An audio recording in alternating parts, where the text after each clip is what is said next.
visko iš karto padaryti. Nes ėjo tūkstančiai žinučių, kad vat, jeigu tu nepadarysi, tai tu tarnauji valdžiai. Ar aš tarnaudamas valdžiai siekčiau, kad neįvestų žmonėm mokesčio? Tai palaukit. Sako, Šimaitis sisteminis. Tai jūs visi sisteminė, nes jūs čia atėjote.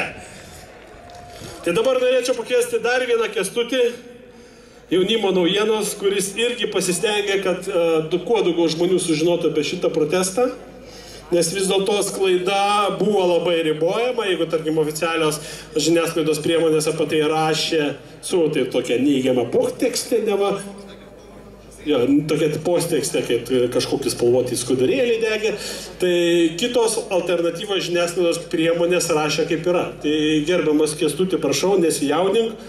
Didelis vyras, o kojytis dreba. Kęstutis yra jaunosios kartos atstovas. Jam yra, ne moteris galima sakyti, jam yra 26 metai. Yra tos kartos atstovas, kurie kurs ateities Lietuvą.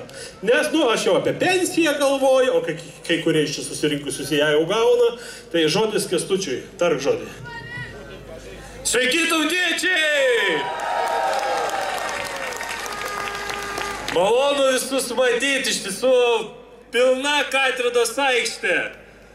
Įdomu, ką sisteminė žiniasklaida šįkart sakys. Ji visada mėgsta sakyti, kad susirinko keli šimtai.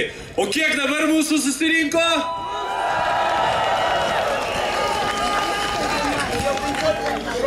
Ir iš tiesų mūsų klijavo etiketės, ar ne? Matė viena profesorė, kaip pasisakė, kad čia yra vatnikai, kad čia yra penktoji kolona, kad šis mitingas nėra demokratinis, kad tai yra prieš žmogaus teisės.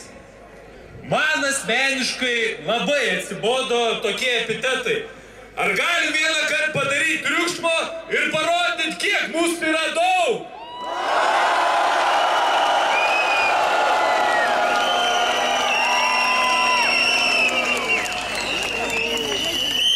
Manau,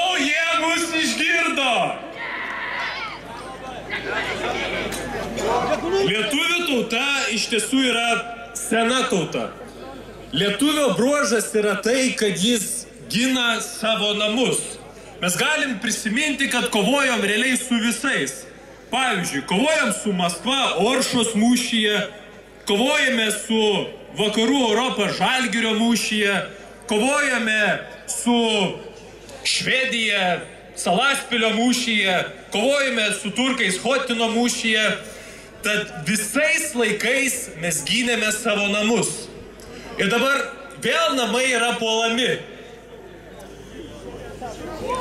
O kaip jie yra puolami? Tada mes gynėmės ginklu. Dabar elementariai mus puola per mokesčius. Ir savi. Ir mus nori apmokestinti mūsų namus nuo 40 000. Iš esmės, ar galit parodyti nekilnojamąjį turtą, kuris yra vertės 40 000? Manau, sunku tokį surasti. Tai nori mokestį padaryti visuotinį. Ir nesvarbu tada jo dydis. Niekas tada yra nesvarbu, nes tai tik formalumas. Įves, kad ir 1 eurą po 30 metų, po 10 metų, po 2 metų, po metų sugalvos pakels ir tai tik bus formalumas. Aš pats vedu jaunimo naujienas ir visada skatinu jaunus žmonės būti aktyviais, būti pilietiškais, atvykti į mitingus ir ginti savo teisės, nes mes būtent jauni žmonės, kuriame šeimas, mes norime kažkur gyventi. Tai kaip reikės susimokėti kreditą, kaip reikės susimokėti visus mokesčius ir dar susimokėti nekilnojamo turto mokestį. Tai tiesiog yra neįmanoma.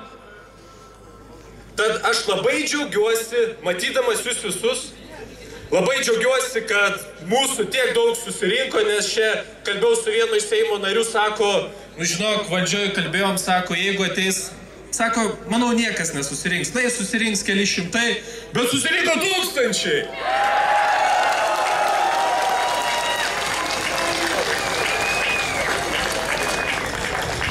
Tai dar noriu, kad kiekvienas apsidairytumėt aplinkui.